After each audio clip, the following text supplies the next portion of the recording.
Hello students, मैं Dilip Pawar, assistant professor history, Mirza government college में।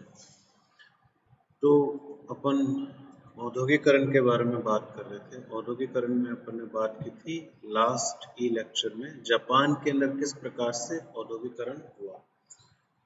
तो उसी क्रम में अपन आगे बढ़ते हैं और आज अपन फटाफट खत्म करते हैं कि जापान के पश्चात रशिया में औद्योगिकरण किस प्रकार से हुआ। जैसे मैं आपको फिर बता रहा हूँ, जो जापान है, रशिया है, यूएस है, यहाँ पे औद्योगिकरण किस प्रकार से हुआ है। ये जो सिलेबस का पार्ट है, ये आईएसओ आरएस के सिलेबस में बीए में अपने नहीं आता, लेकिन फिर भी जानकारी के लिए अपन इसको थोड़ा पढ़ सकते हैं। आगे आपके कॉम्पिटिटिव एग्जाम में ये वाली इन्फॉर्मेशन आपके काम आएगी।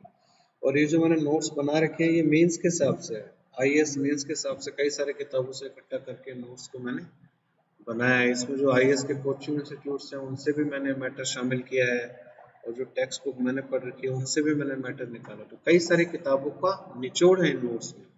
वो सारे नोट्स हैं मेंस के हिसाब से, यानी सब्जेक्टिव आंसर आप काफ़ी अच्छे लिख सकते हो नोट्स के सारे। तो अपन बात करते हैं रशिया में औद्योगिकरण। इसके बारे में अगर अपन को 3 4 5 पॉइंट पता रहे तो अपन उस कंडीशन में आ जाएंगे। अगर सवाल आता है एग्जाम में तो आप उसका आंसर लिख पाओगे। उसी प्रकार से जापान के बारे में, उसी प्रकार से यूएसए के बारे में ब्लैंक नहीं रहेंगे अगर 3 4 भी पॉइंट अपन को पता होते हैं।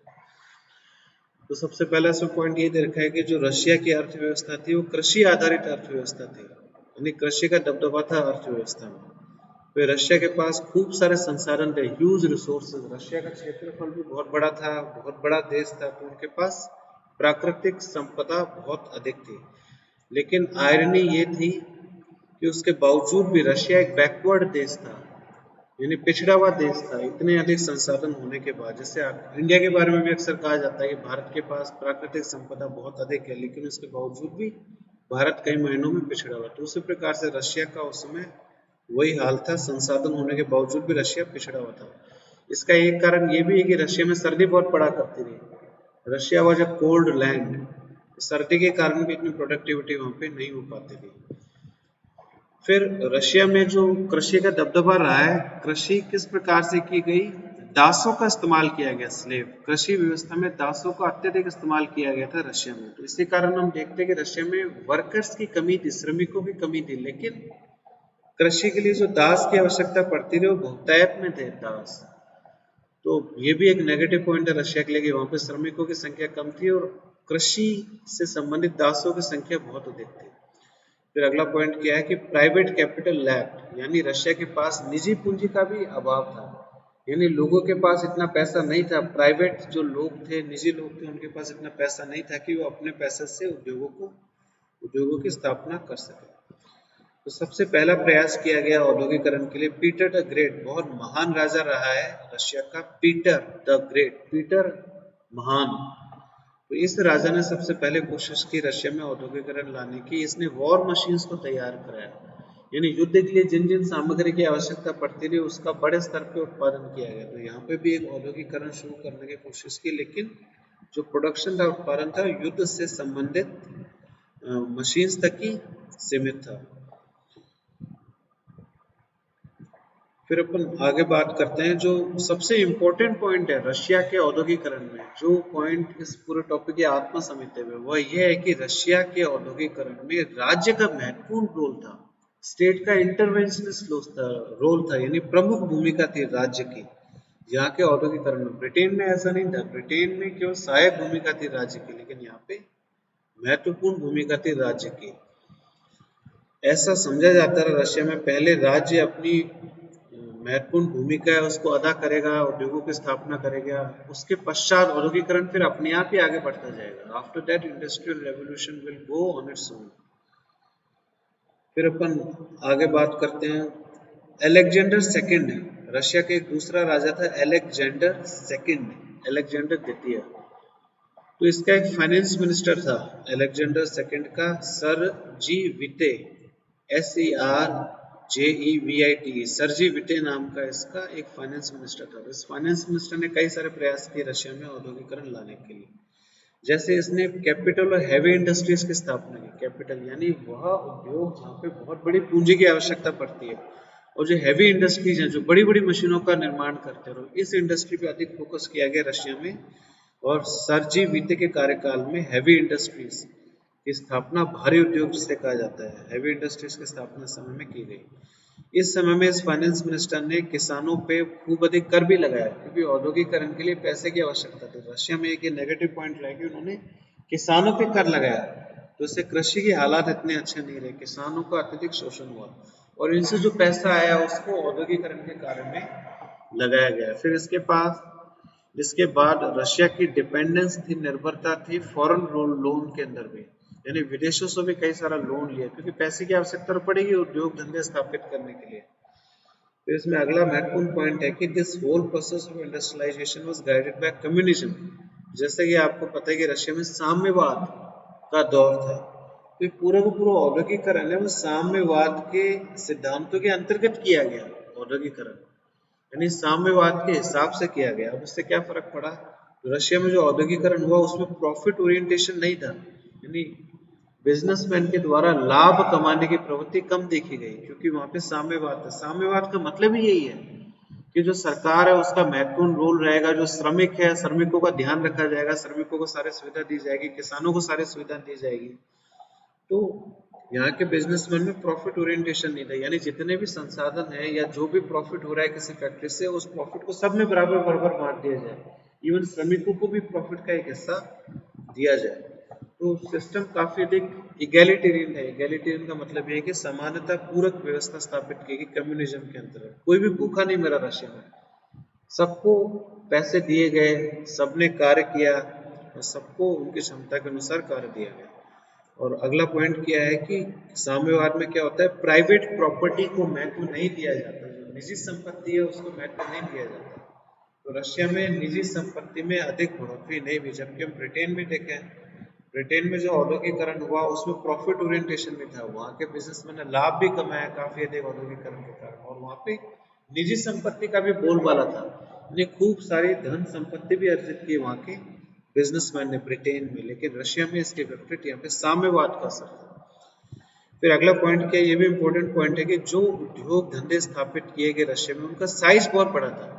अगर किसी फैक्ट्री की स्थापना की गई, किसी उद्योग की स्थापना की गई, तो वो बहुत बड़े साइज के उद्योग थे।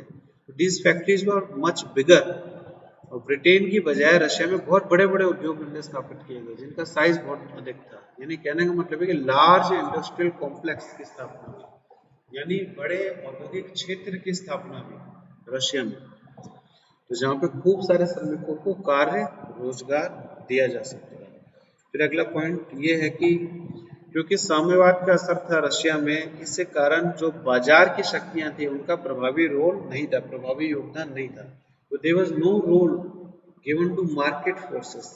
बाजार के ऊपर कुछ भी नहीं छोड़ा गया, सारा का सारा नियंत्रण सरकार ने खुद अपने हाथों में लिया। इसे कोई साम्यवाद कहते हैं, यानी राज्य ने निर्णय लिया किस वस्तु का, कितनी वस्तुओं का, किसको और किस कीमत पे उत्पादन किया जाए, यानी जो उत्पादन की प्रक्रिया थी पूरी की पूरी सरकारी नियंत्रण में थी। जबकि ब्रिटेन में ऐसा नहीं था।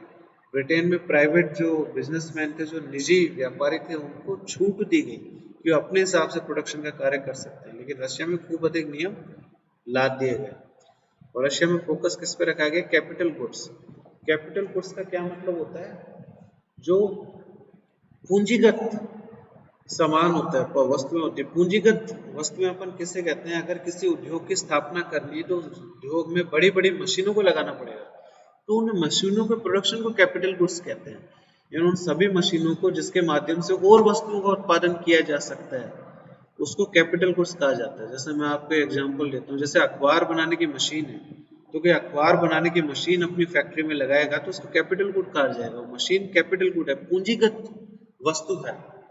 तो वो मशीन क्या कार्य करेगी, और अखबार बनाने का कार्य करेगी। तो अखबार तो फाइनल प्रोडक्ट हो गया, लेकिन जो पूंजीगत वस्तु है वह मशीन है जिसके माध्यम से अखबार बनाया जाता है। तो कैपिटल गुड्स पे अधिक फोकस किया गया, जिसको हैवी मशीनरी भी कहा जाता है, भारी उद्योग भी कहा जाता है। फिर अपन बात करते हैं प्रभाव क्या पड़ा। प्रभाव रशिया के ऊपर बहुत अधिक सकारात्मक प्रभाव नहीं पड़ा। रशिया का जो इंडस्ट्रियलाइजेशन था ब्रिटेन जितना कामयाब बिल्कुल भी नहीं हुआ, क्योंकि Russia became the biggest indebted nation, यानी रशिया पे ऋण का भार बहुत अधिक हो गया। जैसे मैंने आपको बताया था कि फॉरेन लोन का सारा लिया गया विदेश से लोन लिया गया औद्योगिकरण की प्रक्रिया को पूरा करने के लिए, उस लोन को समय पे चुका नहीं पाए, तो रशिया पे करों का बोझ बहुत अधिक बढ़ गया, यानी ऋण का बोझ बहुत अधिक बढ़ गया है। अंग्रेजी में शब्द होता है इंडेटेड।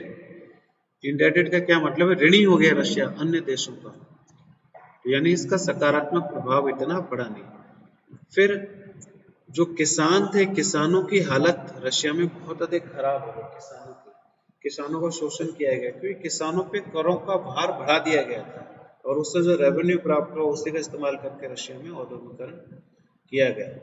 फिर जो रशिया का औद्योगिकरण था, वो उसके प्रभाव के बारे में अपन बात कर रहे हैं, वो राज्य पे आधारित था। स्टेट बेस्ड सिस्टम की स्थापना की गई, राज्य पे आधारित व्यवस्था की स्थापना की गई।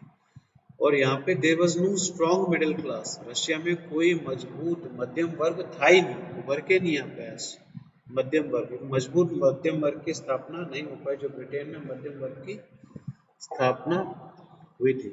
लेकिन पॉजिटिव चीज यह रही कि रशिया के औद्योगिकरण में there was absence of exploitation of workers, यानी यहाँ पे श्रमिकों का शोषण नहीं हुआ, श्रमिकों को आजादी दी गई, श्रमिकों को कार्य दिया गया, और जो संसाधन थे उसको इक्वल बांटा गया सभी श्रमिकों के बीच में।